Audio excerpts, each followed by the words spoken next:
With you, I think we've all had this album on for a long time, a lot more than we have in the past with the albums, and we're just really excited. We just want everyone to hear the music now because we just think everyone's gonna love it, hopefully.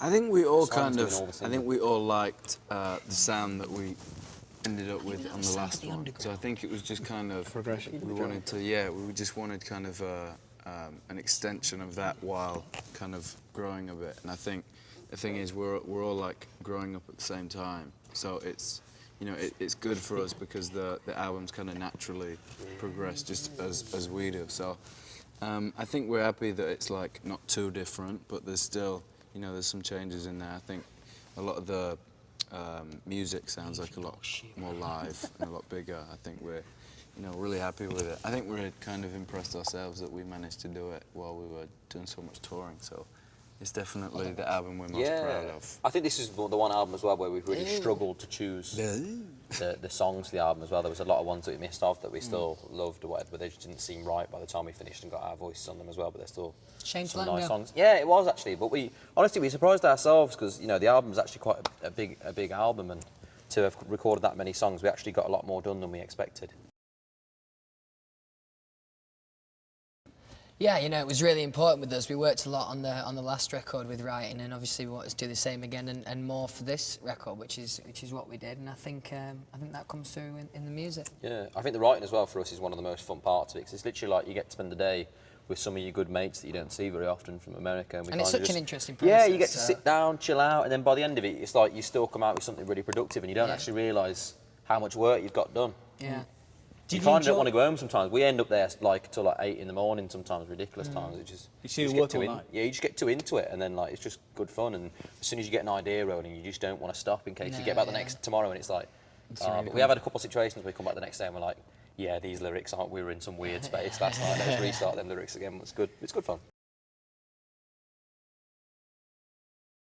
I think it's amazing. I mean, he's so talented, and I think, you know, we've been very lucky to be able to work with people who are as talented as him, and you know, he's an exception in terms of his kind of ability music-wise. So, you know, we're lucky to be able to work with people like that, and to have him kind of wanting to be involved in our process again is great. Tell me more about that Yeah, song. I think so. As soon as we heard that song, I remember the first time we was listening to it, it just gets you straight away.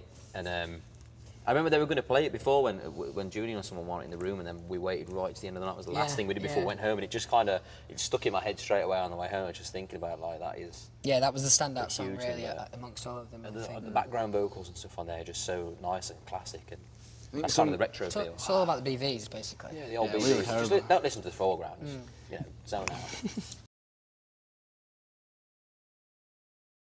Yeah, it was really fun. We shot it there, not yesterday, the day before and the day before that. And it was just kind of, it's totally different than Steal My Girl. It's different than any other video we've done. Yeah, there's a lot of stuff. We actually aren't in the video together at one point.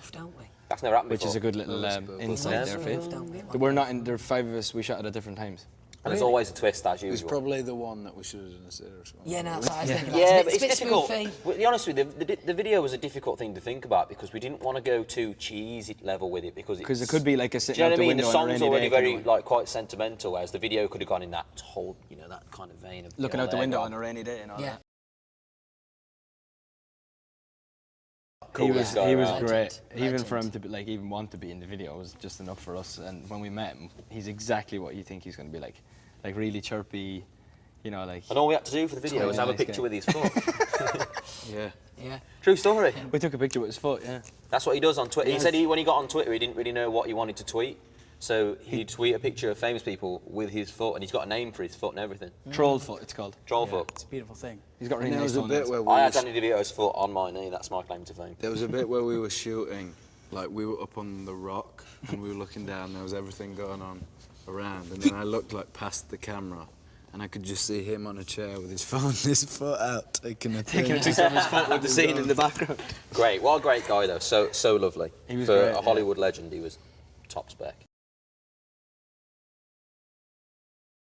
That's going to be sick. I think that's one of the things that we kind of focused on when we were making it that, you know, we were lucky enough to do stadiums this year, and I think every time we were kind of writing stuff, we were picturing it being played in, you know, places like that. So it's amazing that we get to do that, and I think the album sounds like it's kind of built for that kind of thing, yeah. isn't it? Yeah, well, that's how we write the album every year, is to write it for the tours. Don't think we ever could, really, could we? I think the hardest thing is actually acknowledging that that person is you, and actually getting that through your head is I've decided it's pretty much impossible. So it's easier just to go with it and love it. They've been amazing. They've, you know, you get to a point where you feel like they couldn't surprise you anymore with kind of the level of dedication that they have, and they just do it every time. Every time we kind of, you know, if we do like a signing or something, you think, you know, we've done some of these, people have been to this one will be a bit less, and then, you know, there's people still there, and I think, you know, we're very grateful that they've shown us so much support, because, you know, we wouldn't be sat here graced with your presence if they weren't. True story. Yeah, well, we've actually been looking at the creative for it this week, which is going to be a good performance. I mean, when we got to do it last year, like looking down the front row, I can remember seeing R. Kelly sat there when we were singing. I was just thinking, what is life? Were you singing to him? I was actually singing to him, just looking deep.